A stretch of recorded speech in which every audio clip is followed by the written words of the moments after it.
Welcome everybody tonight to Equip.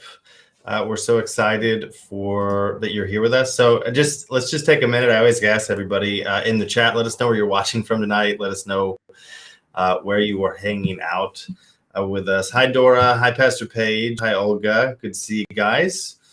People are watching from everywhere. So we have people watching on Tim Story's Facebook, as well as hi, Elizabeth. Good to see you on our website. I get this question a lot from people. They say, hey, Pastor Stefan, I'd love to know more about the Congregation.Family. I'd love to know more about your content. Where do I watch from? And so obviously you can watch any of these Wednesday night shows exactly where you're at, but you can also go to Congregation.Family to find out more information about our church and what we're up to, and also watch really, really great content. Pastor Paige, you're in your office. Olga, you're in traffic. I feel you. I love this. Pastor Paige, California. Hi, Michelle. Good to see you. Man, Michelle, I miss you. I feel like I haven't seen you in forever. So tonight's special guest is Brandon Dalton. Hi, Brandon. Good to see you. You too. How you doing? Good. I'm really excited that you got to come on tonight and that we get to have this incredible conversation. And so, as many people know, February is Black History Month. And so in honor of Black History Month, I thought it would be really fantastic if, hi, Abby, good to see you, if me and Brandon could have a conversation about why Black History Month is important, why recognizing Black history in America and everything that Black Americans have given to this country is important, but specifically also why, as people of faith, it's important to celebrate Black history, because Christianity has been a founding force in many ways within America since the beginning. So when you look at Christianity as a whole, and you look at the legacy of Christianity in the United States, Black Christianity, particularly what the Black church has offered, not only in civic life, but also what it means to be an American and what it means to be a Christian, I think are just so important. So I'm excited, Brandon, to have you on, man. Thank you. Yeah, I feel like whenever we talk, we always nerd out. And we'll get in deep to this kind of stuff. And so I'm really excited to kind of get into it. So before we kind of open up, I'd love to just ask you, why you think Black History Month is important and why conversations like this, particularly as leaders in the church and in light of just what it means to be a human today, the importance of talking about race as it relates to faith. Yeah, I think that's an excellent question. Being as though it's Black History Month, I feel like Black people have been fighting for freedom as far as in the early Black church, as early as late 1700s. And I mean, starting out, we both went to seminary. And so starting out learning about the early church, in Philadelphia, Richard Allen was a reverend and just, he bought his freedom. And he spoke out of the injustices. It was birthed out of slavery. And he spent his life just trying to help others get free. And I think that right there speaks to just wanting to have a commonality with fellow man, a commonality that says, we serve the same God. And to think that your God loves you more than he loves us is lopsided. It would be, totally. Equivalent to just serving a lopsided God. And how crazy is that? And so I think in a willingness to speak out and just being a leader in that, and just imagining all that he had to go through and so many others in the middle of Civil War, Jim Crow and things like that, is something that us young people today get to enjoy the fruits of their labor and hardship. So I think that's why it's so important to talk about. I believe there's still injustices today, obviously, but commonality is something that I feel is the reason why it's important to speak about Black history and just Black people in the church. You bring up something really interesting. So I want to kind of make a comment, and then I would love your input on it. And then I want to follow up with a personal story that I think might intro into your story, which is really interesting. So I think on one level, I want to mention tonight, just from a pastoral care standpoint and as a person of faith, I had a really interesting conversation with someone the other day who was a person who's 25. And so they're really active in like civic activism, but they were raised in faith, and then in the process of their 20s has kind of like dropped Christianity. And it was interesting to talk. I wouldn't say we talked politics. I would say we more talked about how to view human beings. And one of my challenges was that, to understand Christianity is to understand that God is fundamentally interested in bodies and what happens to bodies. And I think it's significant that Jesus was resurrected physically, and redemption is not a spiritual redemption. It wasn't like Jesus just died and spiritually resurrected and went to heaven. And so now it's all about kind of spiritual redemption. I feel like we tend to have that in today's culture a little bit in Christianity. We tend to only talk about the saving of souls. But we forget that when Jesus was resurrected, when the Holy Spirit resurrected Christ, he resurrected his body. And so we as Christians are fundamentally in the business of embracing people. And we believe that people, not only their souls, but their physical bodies, are worth redeeming, worth loving, worth fighting for, worth protecting. And so regardless of if you're an American or not, because America is founded in 1776, and Christ, what he did was 2,000 years ago, that it doesn't matter what age you live in, doesn't matter what race you are, doesn't matter what country you're from. Christianity is a faith that commits us as human beings to see value in the bodies of other people, and that being one of our highest ideals.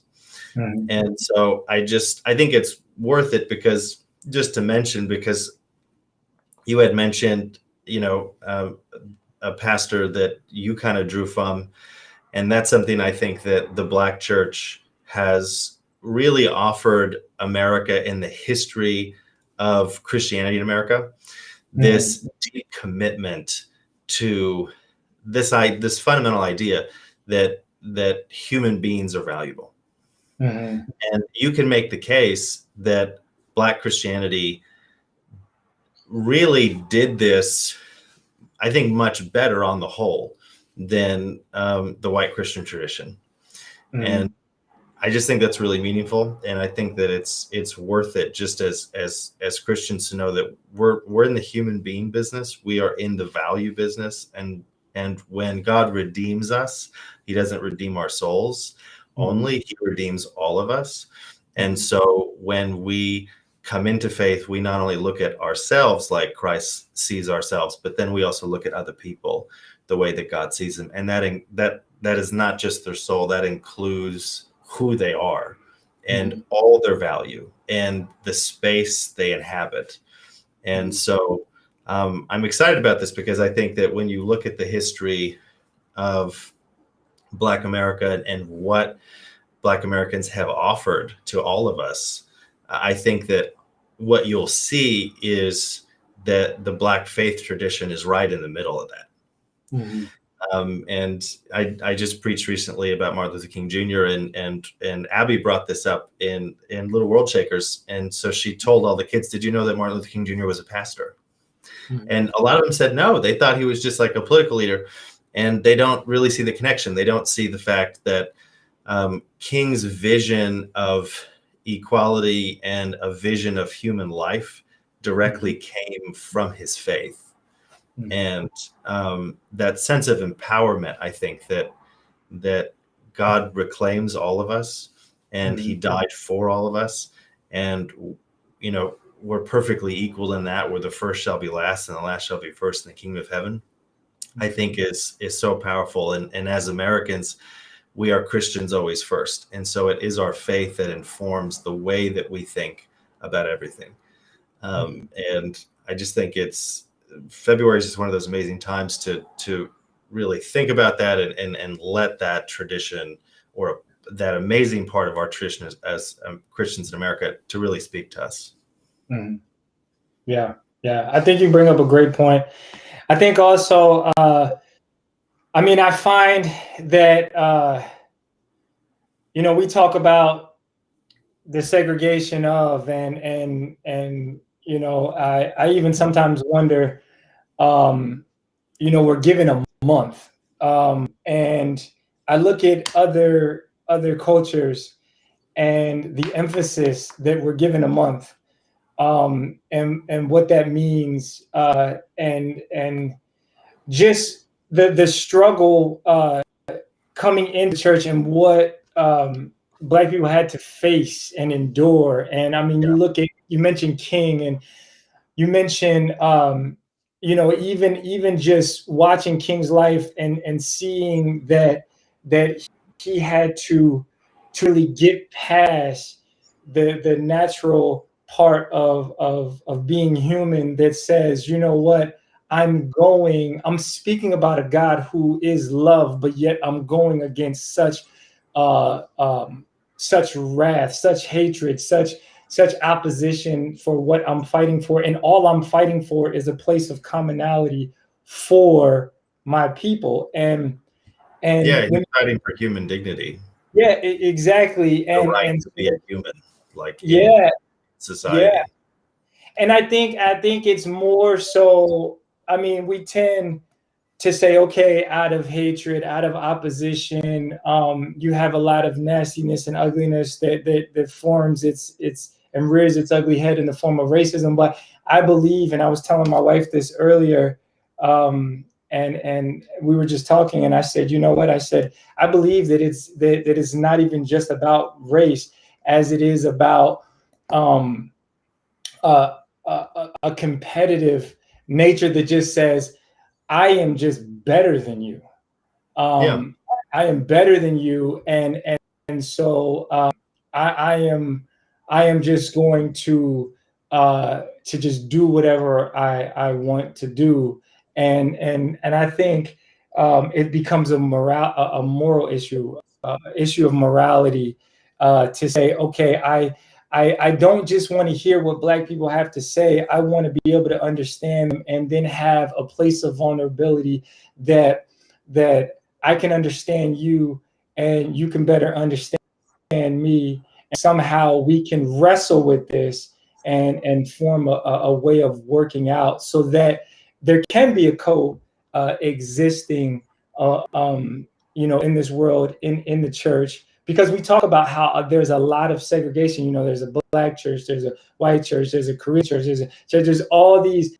It's, you know, my mother says that Sunday is probably the most segregated day of the year, of the week, and so why is that, and what is it that Christ, and how he lived his life, was trying to tell his people, and how God is just so patient for us to just get it right. And we haven't. So there's still. You bring up a couple, I think, points that are worth talking about, because the first one is having a sense of clarity on a conversation like this. You know, the word white supremacy has been discussed openly in the news, I feel like, ever since the Black Lives Matter movement kind of took center stage in the news. And I think for a lot of people, when they hear the word white supremacy, what they think of is like hooded people. They think of like traditional Klan images. But really what white supremacy is, it's just the belief that people who are white are superior to other races. That's what it is. So it doesn't have to, it doesn't necessarily always look radical and extreme. Often it just comes in this just core belief that you can see, it's stronger than a preference. It's like, well, fundamentally, we're not the same. Like there's levels to this, and so we're on level 9 and they're on level 7. Like that's what white supremacy is. It's the belief that white culture and white mythology and white religion and everything are superior fundamentally to other cultures. And so I think it's always worth pointing that out to people, because I think sometimes folks have a hard time connecting that term with something that is, you can see a lot in culture, that it's like, it's an attitude, it's a behavior, it's a way a lot of people think about stuff. So I think that's number one, worth it to kind of talk about. And two, you bring up I just think such a great point about what it means to really be a person of color, and to approach an issue of segregation. Like we were talking the other day, and so most people, when they think of segregation, they think of what happened in the 50s and 60s, right? And then they think of the Johnson administration, and then they think of the Civil Rights Act in 1964. But what they don't think about is that segregation really is a discussion about how America is split up by issues of race. So like one example is, California is one of the most liberal states in the country. Los Angeles is one of the most liberal cities in the country. It's also the most economically segregated on the West Coast by a lot. And that's not something people think of. They don't think of LA being segregated because there isn't like laws on the books, so to speak. There isn't a Jim Crow structure in the way that we think about it, like when we think about the 60s. But if you look at a racial map, segregation is real. It's like really insane. And so it's something that persists to this day, but it does so kind of in a silent way.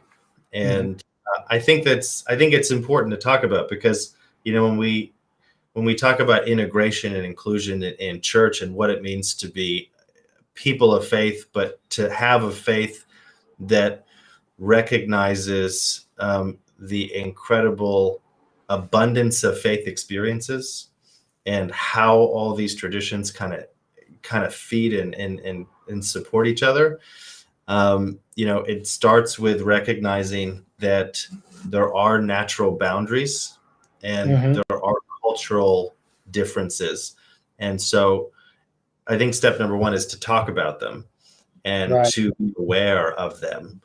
And I think in doing so, I think that's how you can really bring people together. So I'd love just a comment from you, but also I really want to know, we were talking about your story. A lot of people don't know your story, particularly what it was like going to your graduate school and kind of being the only person that looked like you. Right. What that was like. Exactly. And I just wanted to, also address what you were talking about with the clarity of that superiority trickles down into the systems of possibly education, in the systems of how we converse from one family to the next, from one culture to the next. And I think it takes a willingness, and I bring about that word commonality again. But it was funny you mentioned that, even about seminary. Today I'm a therapist, but before that, as a seminarian, it was like I was studying pastoral care for counseling, and then now you went to Bethel University in San Diego, and then now for mental health, and my second master's at Pacifica Graduate School and Graduate Institute in Santa Barbara. And so I was talking to a client just the other day about, and this was a Black woman, and she was speaking of her issues in feeling as though there's a subtlety and it's in like an unspoken behavior that kind of suggests that you're less than I am. And you know what I mean? Totally. It could be, for example, and I know we have a lot of parents watching, and so, it could even be in the school system where, if you're Black or brown and say you're in a school that's diverse, and you have a teacher that will tell you that, a kid might be excited to say, hey, look, I'm close to graduating, I'm doing well in school, blah, blah, blah. Well, you haven't graduated yet. It's still, little subtleties that say, what do you want to be when you grow up? And, oh, I want to go to this college. Well, has anybody in your family gone to college? It's like, sometimes it's unconscious, but it brings about a negativity that presents you to be less than or not worthy of going to this particular school or graduating of this caliber or achieving status. And I experienced that in school, and even and I was telling this client this, and I said sometimes it's unconscious. The people don't even know that there's a racist subtlety, and it's called microaggression. Even in school, I'm studying it now to where it was presented that even in the field of mental health, counselors and therapists, psychologists as such, they were not prepared to take on other cultures of Black or brown. Or indigenous. Literally, the mental health education for the practitioners were not even designed to treat anyone other than white people, white families, white culture. And so imagine that. Imagine like you're raised differently, but yet you have a one-size-fit-all approach to how you're getting dealt with the issues that you're struggling with in your mental health. And so values change depending upon socioeconomic class, and overall experience. Well, one example is, my grandmother's from the reservation, right? So my grandfather worked at Bethlehem Steel. My grandmother worked for 67 cents an hour, to work at Winchell's Donuts. So I grew up from a tradition of laborers. And so I was the first person in my family to get a master's degree in the way that I did, right? Mm-hmm. That was an honorary. And but it's because of my grandmother and because of my mother and that tradition of hardworking, kind of a hardworking blue collar class. Pastor Tim talks about this. He says that, the way he was raised, they were lower income but never lower class. So mm-hmm. I grew up with, and I still have this. So even though I'm the most educated one, and I grew up in, South Orange County and went to a college prep school and went to graduate school and had all these advantages that came with being raised in the way that I did, I still have a deep value for working really hard. Mm-hmm.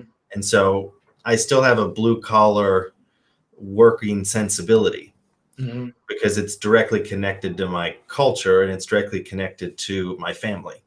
And so I respect grinders, like automatically. Yeah. Does that make sense? Like when I go to, for instance, when I go to a car wash, like I respect the heck out of everybody working there, because that's a tough job. Right. And they're working 60 hours a week. So like my grandmother busted her butt at Winchell's. And so you bring up a good point, because different cultures have different values. And if you're not able to see those differences, it's so fascinating. Yeah. And I mean, and to answer your question just about education, I go into seminary, and I was one of a handful of Black people there, and out of the whole school.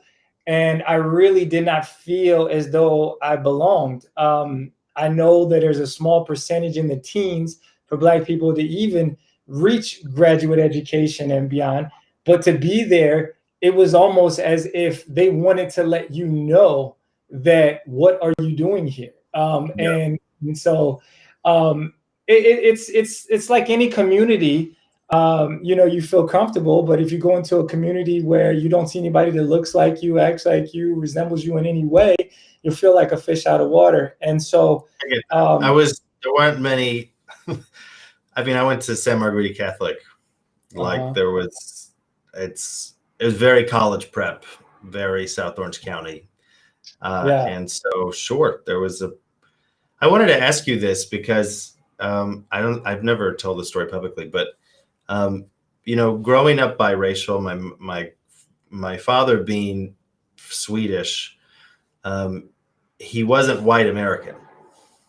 Does that make sense? He had an accent, grew up in Sweden, is Swedish sensibility, is a Swedish human. And my mother's Native American. And, growing up in South Orange County was a unique experience for me because I was biracial, yet the white that I was from Europe. And so I didn't have like an identification in one way to like white culture in America. But I also look brown. So I look like my mom and my grandmother. But growing up in South Orange County, I mean, you're obviously in the minority. There's maybe less than 10% of people that look like you. And so it wasn't that I ever felt like anyone said anything per se, but you're aware. Like you're aware that your family comes from somewhere else. Yeah. You're aware that, it's just a different thing. And so it's subconscious. Yeah. And I didn't have a way to talk about it for a really long time. I just knew it. I felt it. I felt there was a little part of me that felt like I wasn't supposed to be there. And it wasn't until college I started reading Black liberation theology, honestly, and really looking outside of my immediate tradition, that I began to find language for what I was feeling. Yeah. And it almost came through like reading Black Christian pastors, and that helped me understand my own sense of identity as a biracial Native American. Yeah. And you know what? And I think it's important. I think this goes for everybody, to feel a sense of belonging, or to feel what somebody feels where they don't feel like they belong, and to really truly understand that. Reading up on multiculturalism and the multicultural narrative, and looking at a lot of the immigrants that have came in and settled, and what they had to go through, and programs not set up, designed for them to really succeed or even understand the native language and all of those things. And you realize that, there's a lot of commonalities, as far as going into a new environment and sensing that, you are not feeling so welcomed. And so you get a sense of what other people have to go through. And I think Jesus did a great job at really putting himself in other people's shoes. And I think he did that deliberately, as a model for us to follow. And it was like, not only am I in this school, but it wasn't until halfway through graduating that, if it wasn't for a particular professor that helped me along, I was ready to to transfer to Moody Institute in Chicago or something, or go somewhere where I feel like I will be accepted, but at least not looked at as if like, do you even read books? What are you doing here?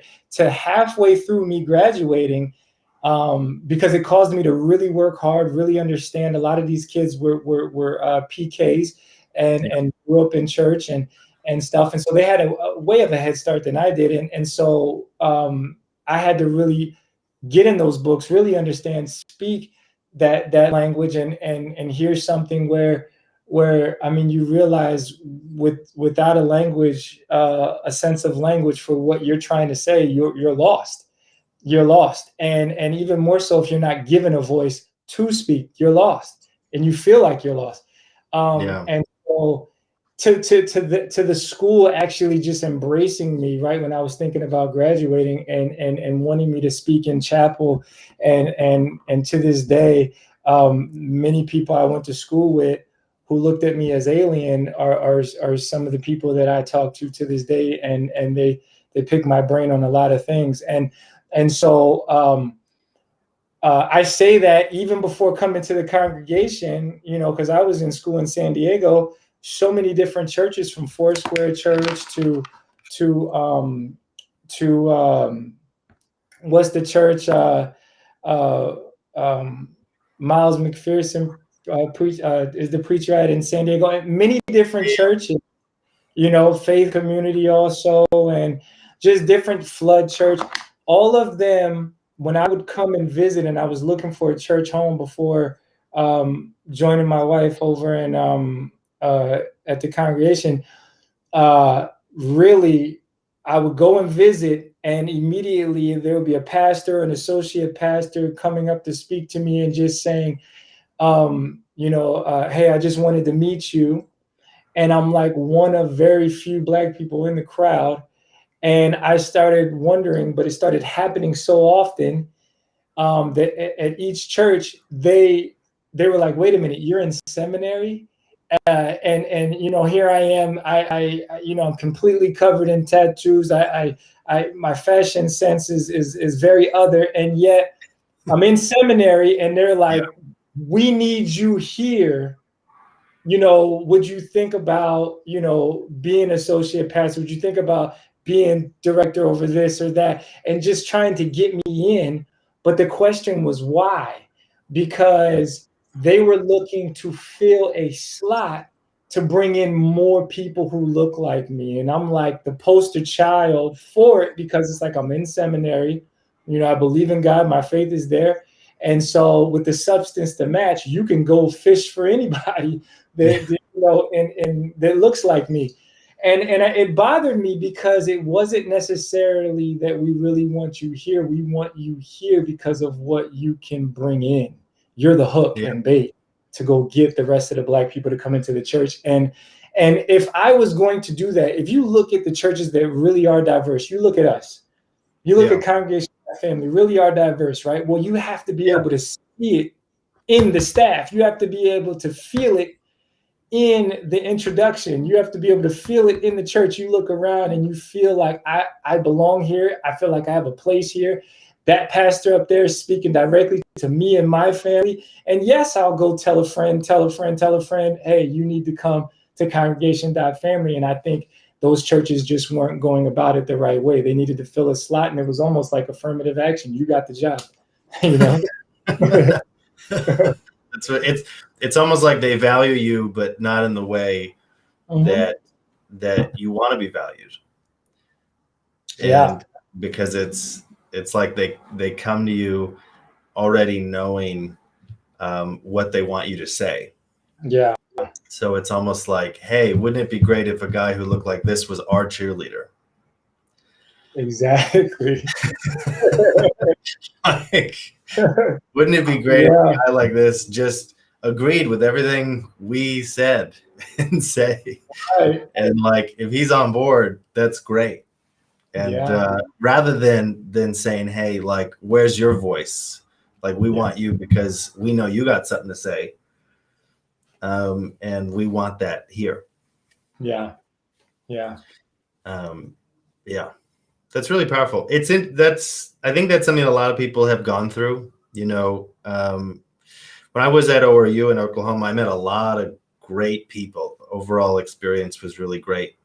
But it did catch me off guard. I had never dealt with, I had a couple strange encounters with people. Like I, dated one or two girls with dads who were traditional, and they very much gave me the impression because of my culture that maybe, they were nice, but like, I was, so it's, so when we talked the other day, you had some really great takeaways that really spoke to me. How people can kind of grapple this, because what's great about the Congregation family is that we're really diverse, and we're diverse not only in race, but in socioeconomic income, in background. We're diverse in gifts. We're diverse in everything that I think makes the church great. This idea that we're all different people from different socioeconomic classes, from different experiences, whether we're in America or across the globe. But yet God called us all together into this new family that he's putting together. Yeah. And in this new family, there are new rules. And those rules that govern God's kingdom look very different than the rules that govern the kingdoms of this world. Yeah. And there's this great moment in scripture where it's one of my favorite moments in the New Testament where Pontius Pilate and Jesus meet. And Pontius Pilate, who's this Roman governor, he has seen war. He knows politics. Like he's educated. He's a man of the world. Like he gets it. Mm-hmm. Like if there was anybody who would be jaded, it would be Pontius Pilate. Like he has seen it all. And he understands the true power dynamics that govern people and the world we live in. And he looks at Jesus, who's supposedly this king, but has no army. And he says, where does your power come from? Yeah. And he's saying that in a kind of a mocking way, but he also says that I think there's like, Pilate is fundamentally interested. Mm-hmm. And Jesus says, my kingdom is not of this world. A better translation might say that my kingdom isn't the sort that grows in this world. Mm-hmm. Mm-hmm. The stuff that makes the kingdom I'm bringing runs on a different fuel. Yeah. So Pilate, you build kingdoms through swords and domination and violence and oppression, mm-hmm. and putting people in slots and leveraging them. Mm-hmm. Jesus is saying, my kingdom is built on love. Yeah. It's a kingdom where the first shall be last and the last shall be first. It's a kingdom where there is true equality, where we all come together and have a seat at God's table, and all are welcome. And we eat together and we share together. Yeah. And there's something just so beautiful about that. And so I think that's the core of what it means to be a person of faith. Yeah. But I also think that to really bring it back to your point, we're all in a different place, and whether it's issues of race or whether it's issues of better understanding the Christian tradition, I think that there are some real universal pieces of advice that would help every single person, regardless of where they might be regardless of who they might be, that would really bless them. And so I wanted you to give just a couple takeaways for people. Yeah, I think it's what you bring up is really important. And when Jesus was talking about that my kingdom is not of this world, what he was really saying is that people in the world are looking for a place in the church. In the church. So in the church is the people. They're looking for a people that they can congregate with, and they can speak about the real issues that they're struggling with out there in the world that they just are not finding answers for. Yeah. That's really good. Right. And so we are looking as people in the world, we're coming into the church and we're looking for a place to be able to understand how the kingdom is. What is it about the kingdom? What is it that's different than in the world? Because in the world, it's like I'm struggling with everything that's going on, from the competition to the superiority to the socioeconomic statuses to the economic disparity, to the racial injustices, to the issues of life. I'm struggling, so I'm looking to you. And so the people in the church have to be a people that is willing to embrace people that look like me, that look like you, that may not look like you, and be able to embrace them and say, you know what, you can speak here freely and vulnerably, and it's a safe place, and I could direct you to the God of love that loves on you and doesn't say, I don't see race, because that's not accurate. No, see me, see my differences, listen, when Jesus touched my wounds, see that I'm different. You knew Jesus's whole pedigree, where he was from, how he grew up, all these things, because those things are important not to be overlooked. Yeah, and so, I couldn't agree with you more. Right. And so I believe that also, when people come to you, you don't have to feel afraid to talk about the things that are difficult, because as Black people, we're not mad at you. You know, like things that happen in history, we're not saying that's your fault. But like if you are perpetuating the symbols and the microaggressions of, unconsciously be willing to grow, develop, and change. And I think truly forgiveness and development and growing is really just moving from milk to meat. Yeah. You know, I couldn't agree more. And so your main point, I think, is presenting a heartfelt atmosphere. Oh yeah. As people of faith, it's so important to present a heartfelt atmosphere. And that means, as you mentioned, and I want to highlight it, it means embracing people for who they are and their experience and their story and their culture. And so something I do hear a lot of, and I know it can be contentious for some reason.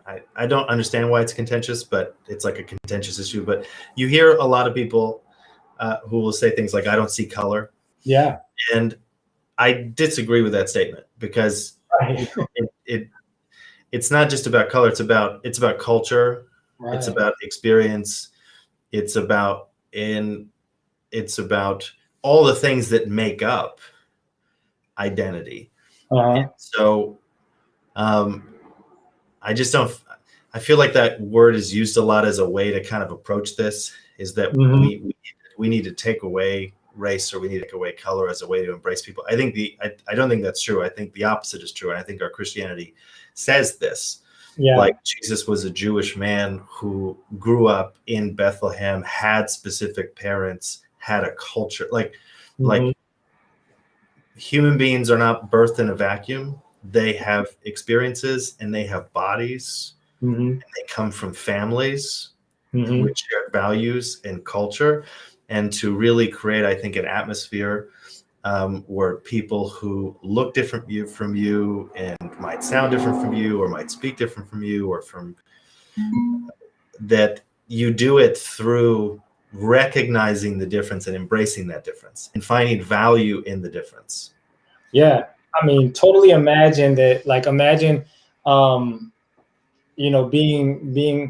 you know that you're adopted into the family of God, but imagine just being in a family and it being family strong, but you're feeling like a stepchild.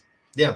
You're feeling like you're other. You're the lesser of the loved ones. Like you're the one that you're not a part of the core family. Like when I think of family and I think of strength, and I think about everybody linked in arms. And so just being brought into that atmosphere,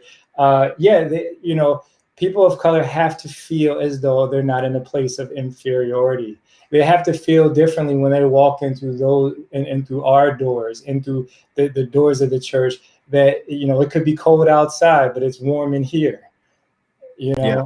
And I think when you really just allow somebody to speak, but then allow the other side to speak, so now you have two people that are talking to each other, with each other, and not going according to society that just says, hey, look, let's hurry up and get over it already. Like, there's a society that just says, okay, this happened, now this happened, But all right, I don't really want to talk about that. Let's talk about more positive things. Like, let's speak about more of loving things that we, we can totally just be a kumbaya, but to avoid the real issues of life is really, it's negating it. It's not really embracing it. It's basically saying like, I don't see Yeah.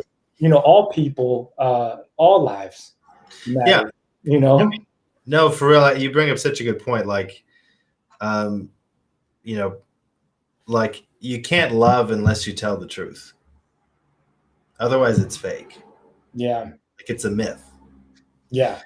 And I just think that's really, really meaningful. Like I think of like the Sermon on the Mount, and when Jesus is saying like, blessed are the meek, Mm-hmm. like no one was saying like all people are blessed. Mm-hmm. Mm-hmm. Do you know what I mean? Like that wasn't the response. Yeah.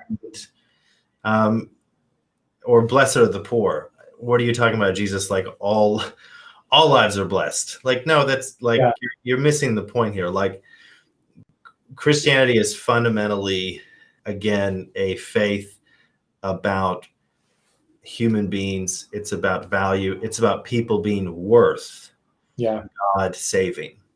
Yeah. And it's the creator of the world denoting the highest value to human life, all human life, and inviting people into that divine love. Mm-hmm. And in order to do that, you have to actually embrace people, and you have to see that as the highest Christian ideal. Yeah. And I just think it's so important, which is maybe the best way to go into your second point. I have your notes. Yeah. So your second point was educate yourself. Yeah. So point number one was present a heartfelt atmosphere. That I think that's something we all do, but we also strive to do it as a congregation family. So everybody, regardless of where they're from, race, creed, socioeconomic class, that the congregation family is a church for everybody because Jesus is the head of the church. But your second point, educate yourself. So tell us about that. It's so important to educate yourself. There's so many ways to do so. And, from watching documentaries to looking back at history, to look at how things were, began and how did we get to this place. And also I'll say this, it's not easy to watch. It's not easy to educate yourself and to read these things.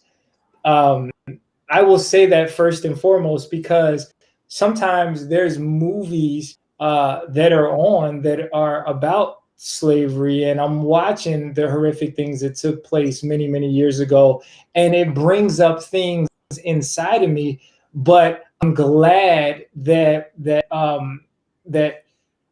I have that conviction still. I'm able to still feel these things so that I'm better able to understand why do I feel those things. So the beautiful thing about being educated is that you understand that things took place.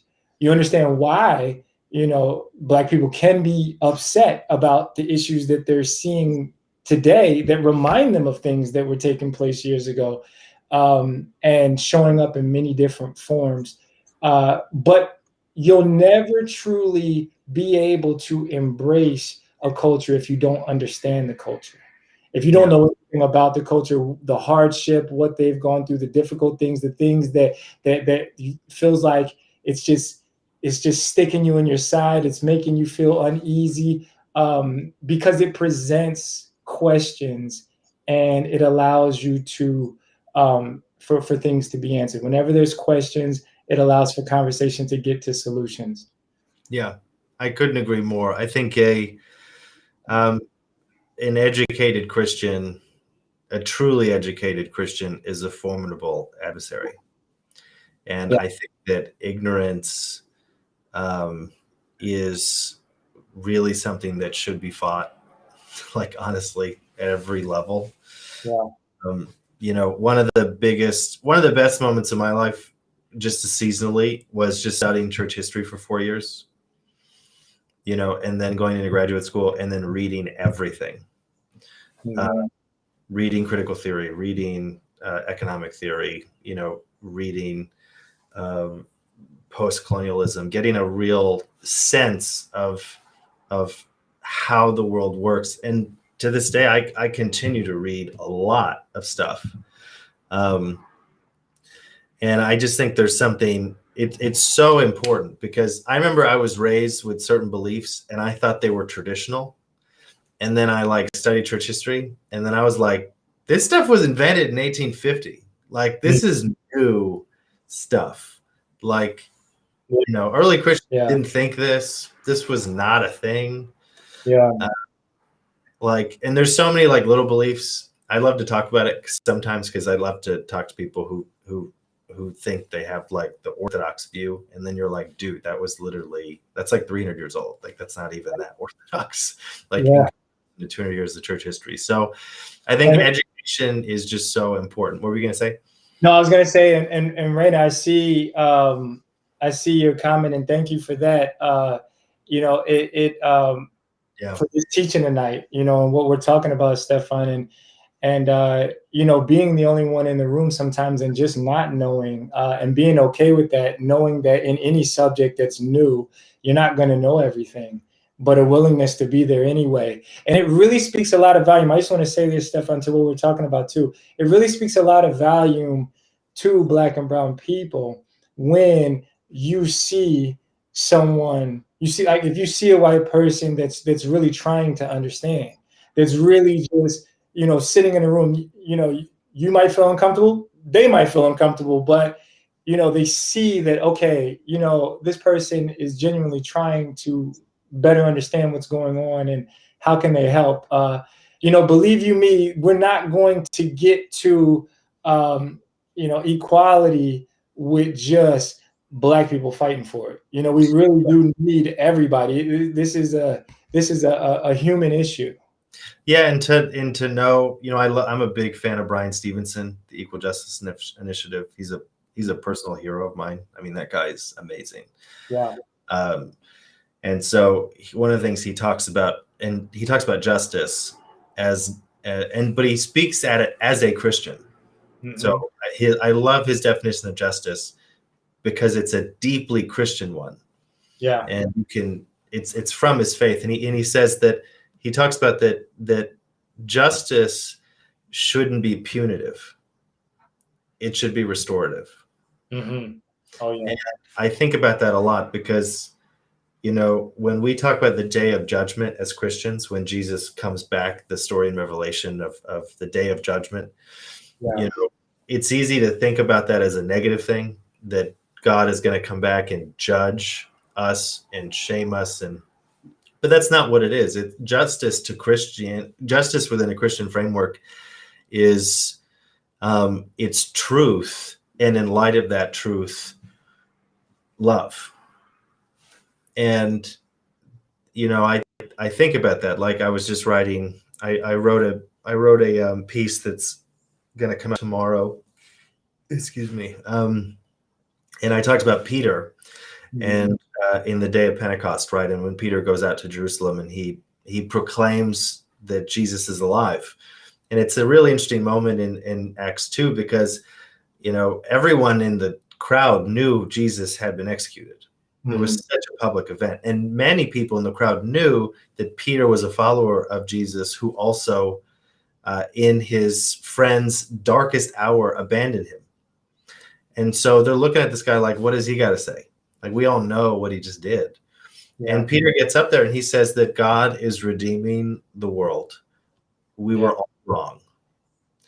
And in God redeeming creation and restoring and bringing justice and truth and beauty through the life, death, and resurrection of Jesus, he's going to begin this new work through reclaiming us, through reclaiming the very people that killed him, through reclaiming me as the person who abandoned him.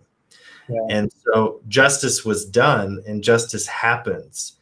And we believe that God is the ultimate force of justice, but kind of justice that God does is not a punitive one. It's not about leveraging truth to put people down. It's about exposing reality and telling the truth about the world and its brokenness and how it's broken, and doing it in such a way where restoration can actually happen. Yeah. So I don't think we can have restoration in life, but I also think as it relates to this conversation about race without truth. Right. I think that they're literally, they're more than connected. They're two sides of the same coin. Mm-hmm.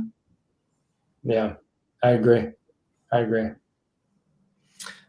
So your final point, and then I'll let you close with this, and then I'll pray us out. You said take a ministry first approach. Yeah. Taking a ministry first approach is really just it's a willingness to speak out. It's a willingness to speak out against the racial injustices. It's a willingness to get to the root of the issues. It's making it a part of a center part of any ministry that you're involved in. It doesn't necessarily have to be in the four walls of the church. This should be at the core of everything that you do. It could be, your work ministry. It could be, volunteer ministry. It could be whatever it is, but you're carrying that. And I mean, when we talk about it should be a carrying of the flag that is equality for all. And if you're seeing that, okay, Black people are going through injustices and there's racial inequality, it's really seeing, okay, in what particular area am I playing a part in this and not moving and pushing the needle forward. And so it's really an introspective. I heard you mention something that, earlier, as far as looking within. It's introspective. It's looking within. It's looking deep within and really searching, what's in your heart, and that should be the heart of your ministry. That's super powerful. Well, Brandon, I think we'll end with that. So just for everyone who's note takers like me, because I took notes, because Brandon, you are officially more educated than me. You had 3 great points. Presenting a heartfelt atmosphere, that we can do that as people of faith, but we can do that as human beings. Mm-hmm. We meet people all the time who are different than us, but when you see them, you can make a choice to present to them that you are heartfelt and that you care and that you see value, and you can respect their voice and you can respect what they can add. Yeah. The second is educate yourself. Mm-hmm. I think everybody, again, needs to find education, not only about your own tradition and what you've gone through, but also other traditions. I'm telling you, like, I did not really begin to grow as a person of faith until I started looking outside my tradition. Mm-hmm. Like by 18, I had kind of read everybody, that I grew up around. And then I spent 6 years reading everybody else, and really changes your life. And it starts with education. And then finally, take a ministry first approach. It's about people. It's about human beings. And it's about how you can add to their life and see them and I think impart dignity to them. Mm-hmm. One of the most frustrating things I've seen as a pastor is that I just feel like as a I don't want to say global church because it's more of an American thing, but church, I feel like Christians in America, we're so focused on what people believe. Mm-hmm. Everything is about believing the right stuff. And that seems to be a lot of times the highest ideal, where I think the highest ideal is taking a ministry first approach. Yeah. It's recognizing that a lot of stuff we think, they're not just ideas, they represent humans. Absolutely. And you got to start with people. And there's this amazing story when Jesus prays for the harlot, the woman who's about to be stoned. And that story is about how people are more important than ideas. Yeah. And taking that ministry first approach in life, I just think if anything is probably right, that's it. Mm-hmm. That makes sense. Yeah. And so, And those Stefan, I really want to add to that. In that ministry first approach, we have this thing within the mental health field. It's where you take on the person-centered approach versus the illness-centered approach. And what you have a lot of what's going on, if there's an illness out there in the world, what ends up happening is society will label that, and then they'll focus on the illness and totally forget about the person. And in a ministry first approach, it's like what you're saying. It's literally taking a person-centered approach by saying, okay, your totality as a person, everything that you represent, your family, you have needs, and your needs should be met in the ministry. Yeah. And focusing on that. Yeah, that's powerful. Just a couple of notes. Number one, Brandon, I want to say thank you so much for coming on, man.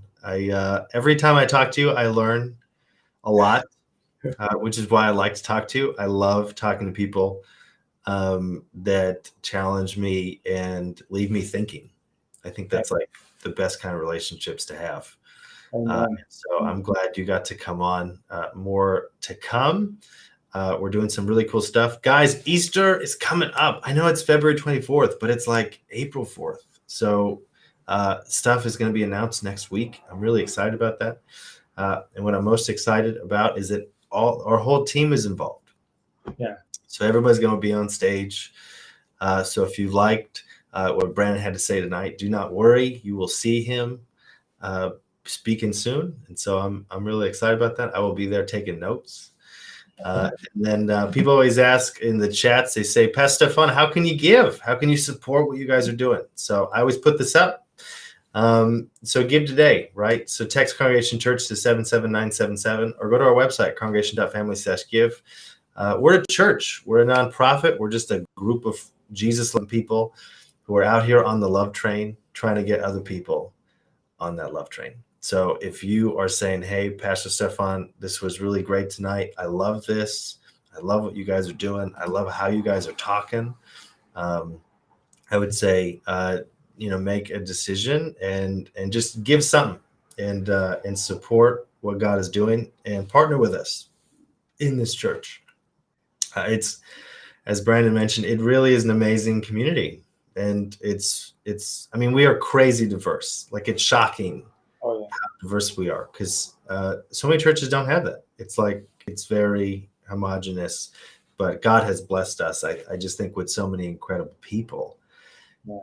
And, at the end of the day, I think it's about God putting together this amazing family, and He's invited all of us, and we all just happen to be different and look different. Yeah. We were all worth saving. And when you realize that you are worth saving, and then you look at other people who might be different from you and say that Jesus died for them, they were worth it. The creator of the world thought that person was so worth it that He created all this so they might live, so that they might have a voice, so that they might offer something. It'll change your life. Yeah. Oh, yeah.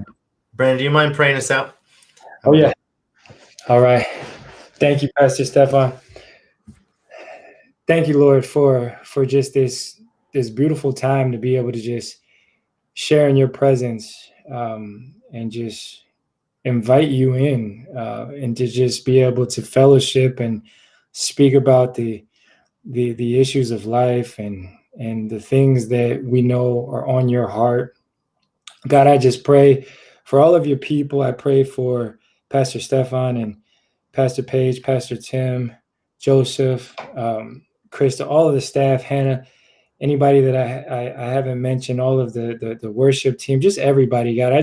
I pray for the congregation family. And I just pray that you just continually bless us, continuously just go before us, show us the way, keep continuing to open up new doors, more opportunities to be able to just reach more people, bless more households, God, and just praise your name and give you all the honor and glory. And we just thank you tonight. In Jesus' name, amen. Amen. Love you, buddy. Thank you for having me on. Thank you. Thank you for letting me have you on. Thank you for having me. But I love you, man. And so I'm so happy everyone got to join us for tonight, and we will see everybody on Sunday morning at 10 a.m. God bless you.